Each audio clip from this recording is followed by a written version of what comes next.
Everyone, welcome back to my channel. If you're new here, I'm Winnie. I'm a student, I'm a new mom, I'm a healthcare assistant living in the UK without access to public funds. It's been a journey, and today I'm going to be sharing how I'm navigating these roles whilst living in the UK.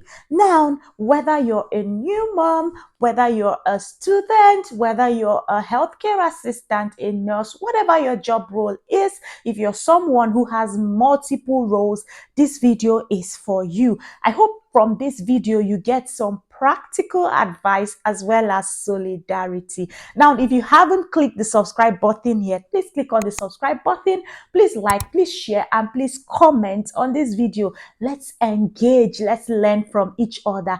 I'll be right back.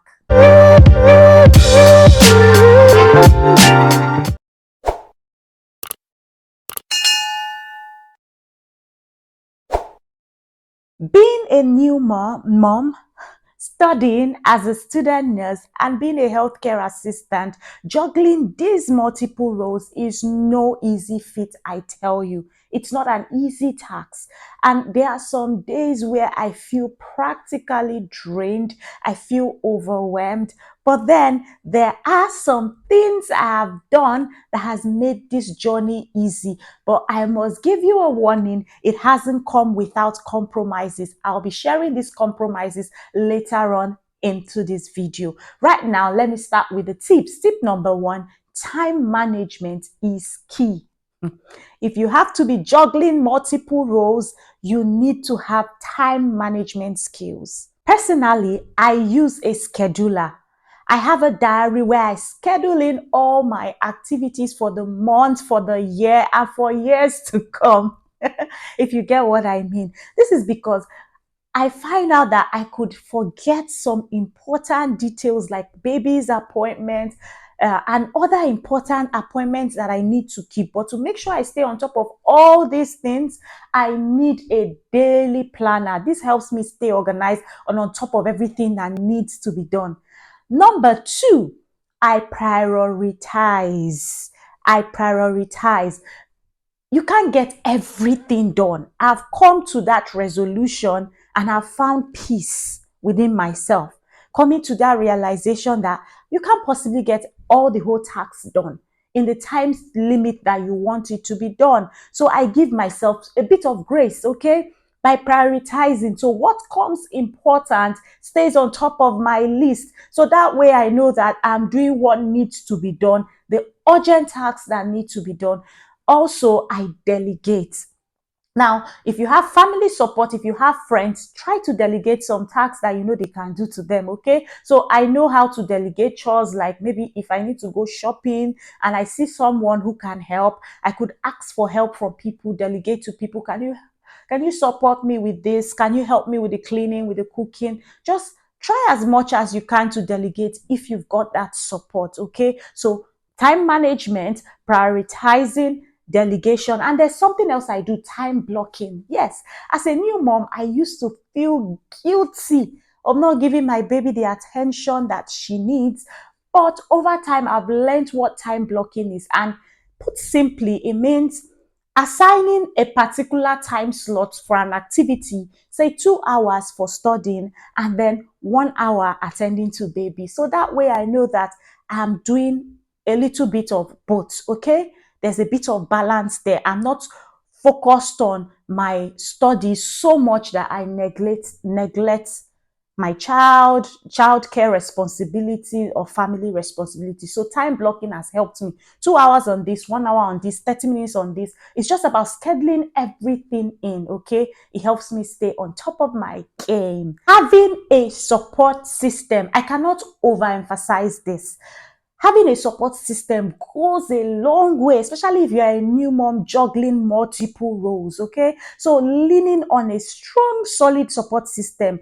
My husband is there, my mom is there. Just having people that you can count on, people who can encourage you, people who can take off some tasks from you to do, okay? So you don't feel overwhelmed all the time. Having a support system, very important. You can't do this alone. It could be a friend, just someone who is there to help, who can offer you some sort of social support, some help with some chores and other things that need to be done so you can have space and time for yourself to breathe. Okay? Tip number 3. I have also learned how to be financially prudent. Now, being someone who has no access whatsoever to public funds, I need to stay on top of my financing. And what helps me do this is budgeting, okay? So I make sure that I budget a lot. And I also do a reset on my spending to see for every month how much has come in and how much has gone out and on what I have spent this amount on, if you get what I mean. So budgeting helps me make sure that I am not spending on what is not important and forgetting what's important.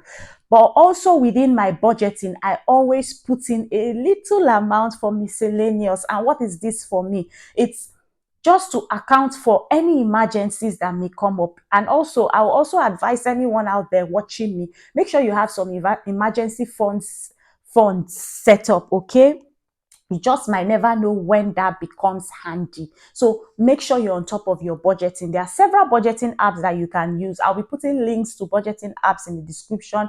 You can go over them, see if it suits your personality and go with the flow, okay? So make sure you are budgeting. Think about your income, how much comes in your hands every month. Think about your expenses. Budgeting has helped me cut down on impulse buying. You know that time when you go out and you don't plan to buy anything, but your hands are so itchy, and you end up buying things that when you get home, you don't ever get to use, or for some time it stays for 3 months, 4 months, and you haven't touched it. So budgeting, very important.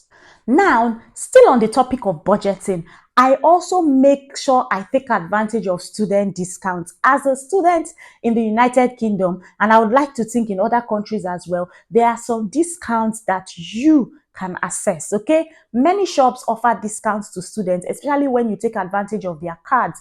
Boots, for example, have an advantage card, and you can also be taking advantage of the fact that they give additional discounts to students. We also have Superdrugs. Superdrugs offers discounts to students and many other stores like that. Find out. Get the Student Beans app. There's another one, Unidays app. Get these apps. Is it Totem or so? I'll put it in the link. There are many discounts that are available to students.